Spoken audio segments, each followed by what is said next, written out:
ఏంటిది చూడడానికి ఇంత బాగుంది అనుకుంటున్నారా? గోబీ 65 అండి. అదేనండి కాలీఫ్లవర్ 65. చాలా స్పైసీగా క్రిస్పీగా ఎలా చేయాలో చూపించబోతున్నాను.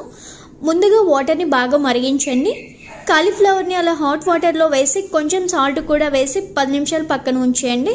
10 నిమిషాల తర్వాత ఈ విధంగా బౌల్లోకి తీసి పక్కన పెట్టేసుకోండి.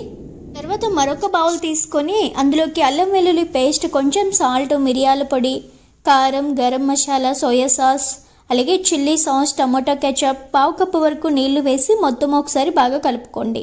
ఇప్పుడు ఇందులో అరకప్పు వరకు బియ్యం పిండి, 1 కప్పు వరకు కార్న్ ఫ్లోర్ వేసుకొని కొంచెం కొంచెం వాటర్ వేసి వీడియోలో చూపిస్తున్నట్లుగా కలుపుకోవాలి. ఇందులో కాలీఫ్లవర్ని వేసి బాగా కలపండి. ఇప్పుడు వేడివేడి నూనెలో వేసి డీప్గా ఫ్రై చేసుకోండి.